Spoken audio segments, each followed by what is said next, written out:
Olá a todos, sejam muito bem-vindos e bem-vindas a mais uma edição do Veja SA. Eu sou o Diego Gimenez e todas as semanas recebo aqui no programa presidentes de grandes empresas do Brasil para a gente discutir os desafios dos mais diferentes setores da economia brasileira. O Veja SA está no ar todas as terças-feiras, às 11 horas da manhã, em todas as redes sociais da revista Veja e também no Veja Mais, a plataforma de streaming totalmente gratuita da Veja. O meu convidado desta semana é Ângelo Guerra, CEO da Atento Brasil. Ângelo, seja muito bem-vindo ao VGSA, prazer te receber aqui. Muitíssimo obrigado, Diego. É um prazer estar aqui com vocês nesse início de ano. Prazer é meu, Ângelo. Vou começar falando sempre sobre a história do nosso convidado, mas queria ouvir melhor de você. Ninguém melhor do que você para se apresentar para o nosso público, para os nossos telespectadores que ainda não te conhecem. Puxando aqui rapidinho o seu currículo, eu vejo uma participação muito relevante que você teve na Nokia nos últimos anos, mas queria que você contasse mais da sua formação, da sua trajetória profissional, até a chegada à responsabilidade de assumir a operação da Atento aqui no Brasil.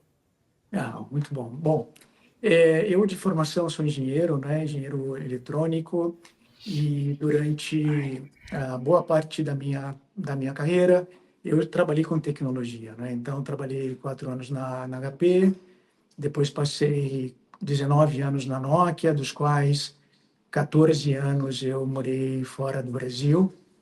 Tive a oportunidade de abrir os escritórios da Nokia em alguns países da América Latina, morei no Chile, fui gerente geral da Nokia no México. Em 2019 nós voltamos ao Brasil, né? Tivemos a sorte de voltar ao Brasil um pouco antes da pandemia e assumi a posição de CEO da NEC, uma empresa japonesa de tecnologia, aqui para o Brasil. E, bom, depois da NEC, passei essa temporada lá e vim com Atento nesse desafio, né, de fazer a união entre tecnologia e força humana e experiência de cliente, né? Então, esse é um pouco da minha trajetória que eu queria contar para vocês. Ângelo, a Atento é uma empresa que está completando 25 anos, foi uma das empresas que mais geraram empregos aqui no Brasil, chegou a ter 400 mil funcionários no país e que, né, no passado é uma empresa de relacionamento com clientes que no passado chamava-se de telemarketing, né? Hoje eu sei que vocês buscam outro termo para o trabalho da Atento, que inclui outras variações também, outras especificações. O que eu queria falar é que a empresa passou recentemente por um processo de reestruturação em que converteu 113 milhões de dólares de dívidas em capital próprio, também reestruturou dívidas, está se reestruturando a nível global. O que aconteceu no passado para a empresa entrar nessas dívidas? Como é que está sendo a reestruturação? Qual que é o foco da operação aqui no Brasil para os próximos anos? Tá. Bom, Diego, a Atento, ela chegou a ter 80 mil funcionários no Brasil, né? Aproximadamente 400 mil funcionários no mundo, uma empresa global, uma empresa que foi fundada praticamente pela Telefônica, né? Do grupo Telefônica, criou e cresceu na Espanha e com isso foi crescendo fora da Europa. E o que aconteceu, né? Tentando resumir essa passagem, a Atento ela foi comprada da Telefônica pela Bain Capital, né? Lá por volta dos anos 2012, e a Bain, nesse momento, ela emite bonds, né? Bônus corporativos, e quando vem a pandemia, a companhia, numa preocupação desse momento de pandemia, e não sabíamos o que poderia acontecer, ela faz uma operação para rediar essa dívida em dólar, que era mais ou menos 500 milhões de dólares, e toma o empréstimo a CDI mais 3,5, né? Naquele momento o CDI estava por volta de 2,5, veio a pandemia, o CDI sobe de 2,5 a quase 13,5, então esse juros, ele praticamente estava, os juros da dívida, ele consumia toda a receita, praticamente toda a margem, todo o lucro líquido da companhia, né? Então, final do ano 2023, metade do ano 2023, existe uma reestruturação dessa dívida. Alguns dos nossos credores, eles saem, entram outros investidores, outros acionistas. A companhia hoje ela tem uma constituição acionária bastante sólida, né? Temos aí entre os nossos principais acionistas a Goldman Sachs, tem o Grupo Amundi, temos o CPPIB, que é um fundo de pensão canadense. Então, entre outros, né, a companhia está bastante bem sólida em termos de reestruturação. Hoje, a nossa dívida ela tem aí uma alavancagem menor do que né? Então, a companhia está preparada para esse novo momento que a gente vê pela frente. Ângelo, o setor de call center é enxergado no mercado como um setor de entrada no mercado de trabalho. Só que hoje o Brasil está com uma taxa de desemprego de 6%, uma das mais baixas da história. Queria entender se para essas posições de entrada já há dificuldade para contratar funcionários ou mesmo mantê-los em seus postos de trabalho. Como é que a Atento se movimenta diante de um cenário de quase pleno emprego aqui no Brasil? Muito boa pergunta e esse é o meu maior desafio, talvez um dos maiores desafios para esse ano calendário que acaba de começar, né? Então, hoje nós temos uma divisão, né, dentro do Brasil. Tenho praticamente um pouco mais de 50% das minhas operações hoje dentro do estado de São Paulo, tá?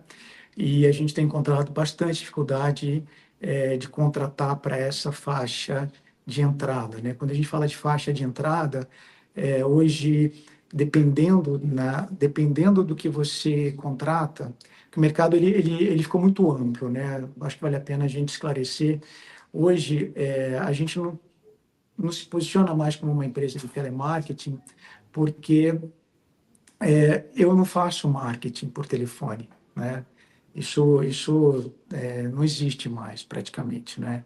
Então, o que a gente faz hoje eu atendo desde um cliente de um hospital que entra em contato para pedir um tubo de oxigênio, né?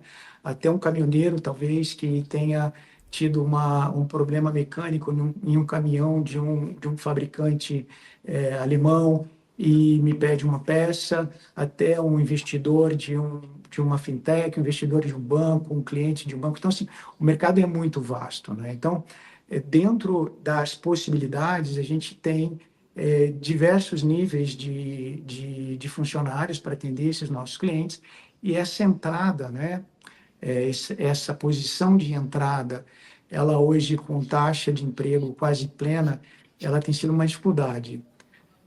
A gente vê uma facilidade maior em estados do Nordeste. A Atento hoje ela tem operações fora de São Paulo, no estado da Bahia e no Rio Grande do Norte. A gente tem aí um pouco mais de facilidade.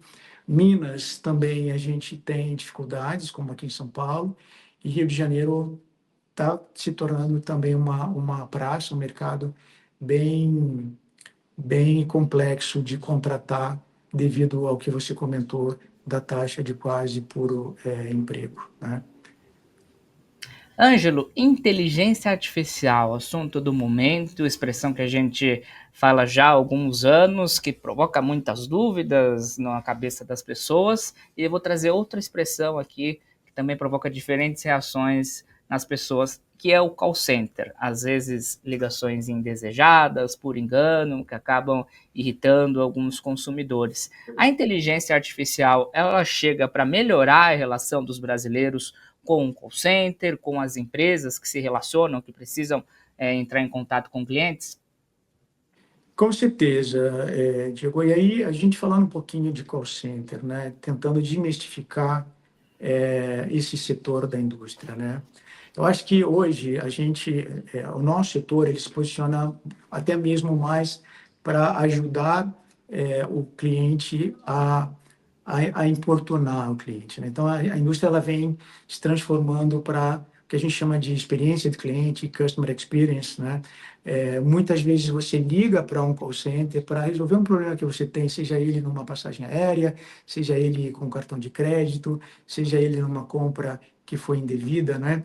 Então, nessa experiência, a gente fala muito da jornada do cliente, né? Quando o cliente entra em contato com a empresa que ele fez uma aquisição até o momento que ele sai, né? Então, hoje, a gente tem a possibilidade de medir essa experiência desde o momento que ele entra até o momento que ele sai e como é que ele se transforma durante essa chamada, né? Durante essa jornada. Se ele entrou feliz, se ele se transformou de um cliente que era um cliente pró, passou um cliente com um problema não solucionado, gerou uma angústia, gerou uma raiva, gerou uma irritação.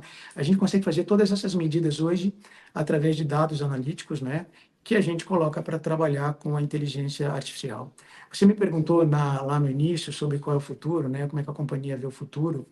A gente, quando fala de tecnologia, fala de jornada, experiência de cliente e IA, inteligência artificial, a gente vê um equilíbrio, né, que a gente consiga chegar a um equilíbrio, uma situação híbrida, onde, para melhorar a jornada, melhorar essa experiência do consumidor brasileiro, uma tarefa simples possa ser solucionada por uma inteligência conversacional, uma IA conversacional, e caso não seja apto, né, para que essa chamada seja terminada na IA, ela vai ter a possibilidade de conversar com um atendente humano, né? Então, a gente acredita hoje que o humano ele vai ser cada vez mais especializado, cada vez mais treinado, cada vez mais preparado para solucionar um problema complexo e através da interface de IA ou mesmo de robôs a gente consiga solucionar o problema da grande maioria das chamadas, né? Então, respondendo à tua pergunta, eu acho que sim, né?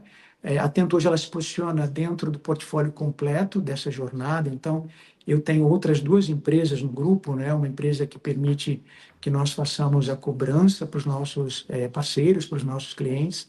Nós acreditamos muito que a cobrança ela faz parte dessa jornada, não é uma cobrança para chatear, né? Vamos usar assim essa palavra, mas a gente acredita que aquele cliente que hoje ele deve, ele pode voltar a ser um cliente amanhã muito importante. Então, é interessante que a gente consiga trabalhar essa chamada de cobrança de uma forma diferente. Então, eu tenho uma empresa do grupo hoje que faz isso, e tem uma outra empresa, que é a Interfile, a R Brasil é a empresa de cobrança, e a Interfile é a empresa de transformação da jornada de back-office, né? Então, hoje, por exemplo, você, quando se aproxima de uma compra de um automóvel, vai pedir um empréstimo para comprar um automóvel, toda aquela checagem de documentação que acontece no momento que você está tomando um cafezinho dentro de uma concessionária, por exemplo, ele é automatizado e é desenvolvido por uma empresa do nosso grupo, aqui no Brasil.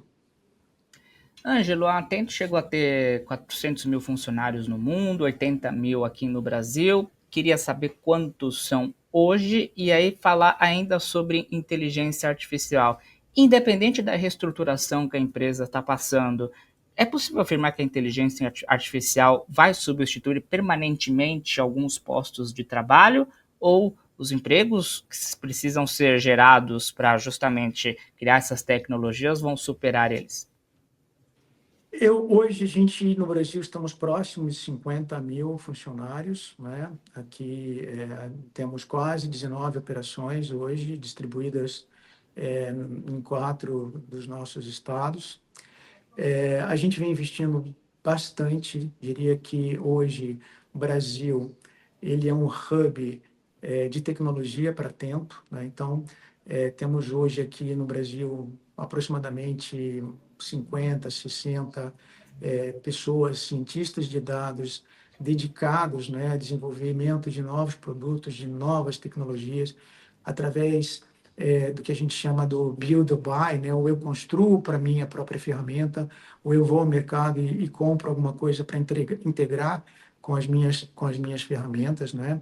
E a gente vê um movimento, né, Diego? Da mesma maneira que algumas posições elas podem deixar de existir, outras serão criadas e que vão compensar um pouco essa mescla, né? Como eu comentei no início, existem tarefas que são básicas, que hoje algumas delas já são praticamente atendidas por robôs, né?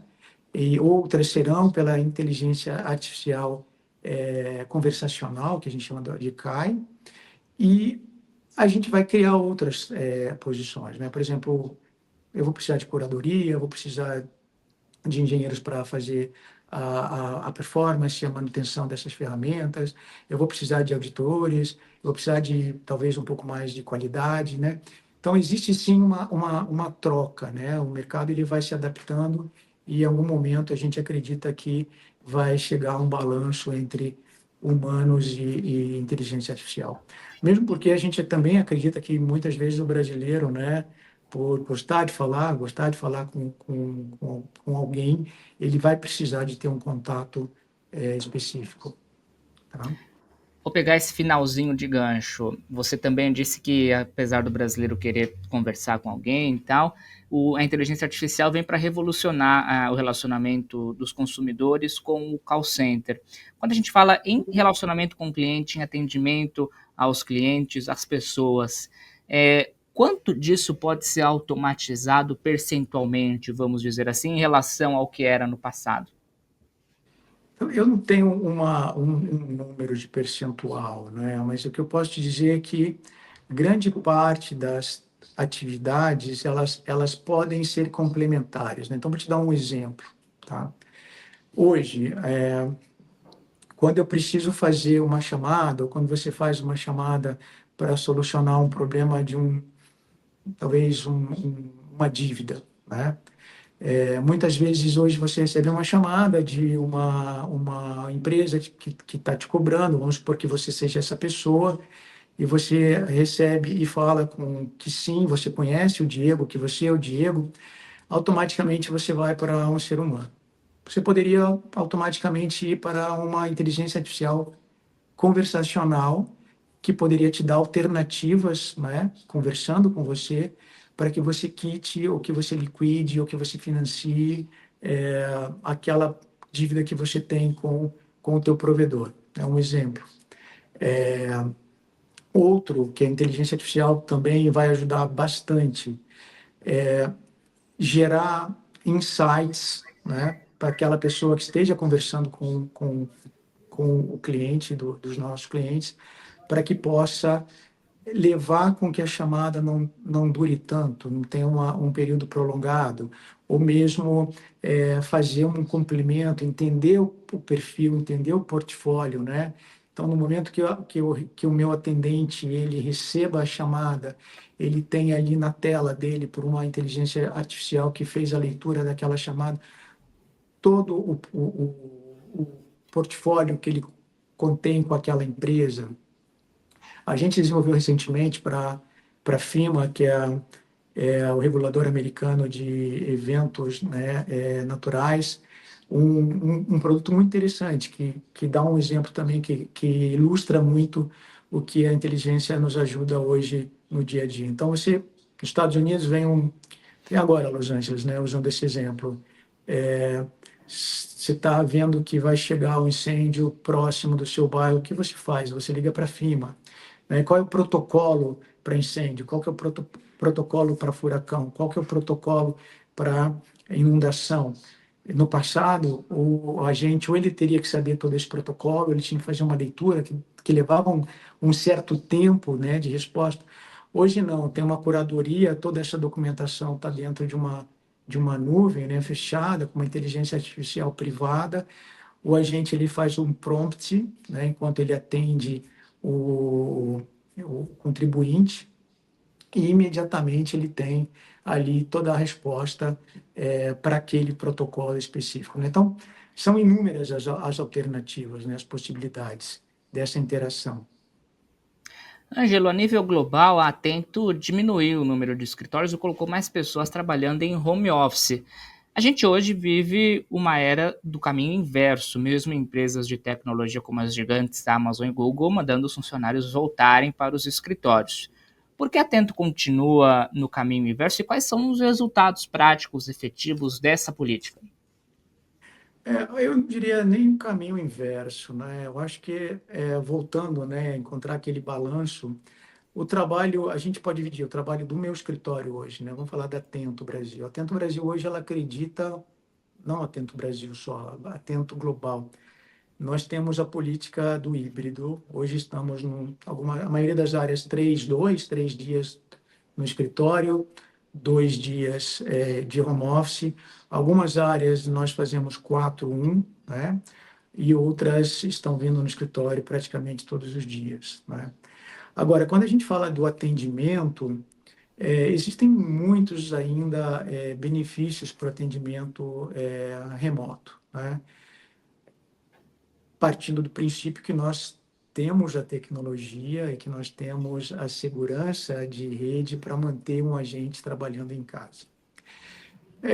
A gente tem menos falta, você tem mais assertividade, não tem o deslocamento, existe a possibilidade de você ter uma combinação de uma faculdade com o teu atendimento. Então, existe esse benefício. Nós começamos a trabalhar com agentes remotos pelo, pela pandemia, né? Foi um desafio gigantesco para o setor, né? Naquele momento, que você tinha praticamente 100% das operações nos escritórios e era proibido, né? Tínhamos toda a preocupação com a parte sanitária. E aí a gente desenvolveu, hoje parte do nosso portfólio foi desenvolvido também durante a pandemia, que a gente consegue oferecer para qualquer um dos nossos clientes, dos nossos parceiros, permite essa solidez de trabalhar com agentes tanto internos, in-house, ou remotos. Depende muito dos nossos clientes. A gente não tem nenhuma premissa, nenhuma regra para remoto versus indoor para atendimento. Novas legislações como a LGPD e mesmo mecanismos como o não perturbe afetaram negativamente as operações de call center aqui no Brasil. Pode estar aí uma das razões da crise que o setor enfrentou nos últimos anos. Como é que é lidar com novas leis, novas regras? Como que elas transformaram o setor, Ângelo? O setor tá, eu diria que o problema do setor não vem nem das regras, nem das novas leis, né? É um setor hoje que tem tem pouquíssima barreira de entrada, né? Tem muitos players, tem muita alternativa e é, tem muito movimento contrário ao setor, né? Mas em relação à LGPD, as indústrias, as empresas que jogam nesse setor hoje, elas têm uma solidez forte. Nós temos uma área totalmente focada, preparada, controlando, né? Temos uma área de ouvidoria, tanto para fora como para dentro, super intensa e ativa, que responde diretamente para o vice-presidente global de recursos humanos. E novas leis atrapalham, né? A gente acaba de passar pela reoneração da folha. Esse é um setor que foi brutalmente impactado, né?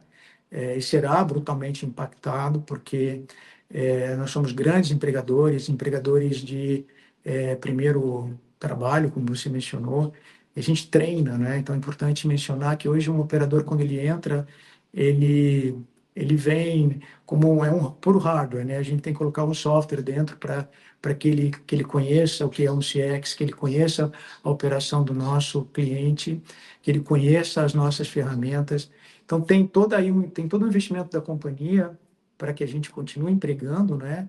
E alguns movimentos como esses impactam. Estamos tendo que renegociar todos os contratos com os nossos clientes para poder absorver o impacto da remuneração. Mas, respondendo a tua pergunta, não tem, assim, LGPD não tem um impacto direto na performance da indústria, do setor. Tá certo, Ângelo Guerra, CEO da Tento Brasil. Acho que conseguimos fazer um overview do passado e direcionar o futuro da operação da empresa e do setor também. Muito obrigado pela entrevista, gostei bastante. Portas do VGSA e do Radar Econômico sempre abertas. Até a próxima. Obrigado. Até a próxima, Diego. E é isso, gente. Ponto final nesta edição do VGCA. Muito obrigado pela sua companhia, pela sua audiência. Faço o convite sempre. O VGCA está no ar todas as terças-feiras, 11 horas da manhã. Todas as redes sociais da revista Veja e no Veja Mais também. A nossa plataforma de streaming totalmente gratuita. Não deixe de assistir também o Veja Mercado, programa diário de economia, que está no ar de segunda a sexta, ao vivo, às 10 horas da manhã, falando dos assuntos mais quentes do dia. Obrigado pela sua companhia, pela sua audiência. O VGCA volta na próxima semana comigo e mais um presidente de uma grande empresa do Brasil. A gente se encontra. Até lá!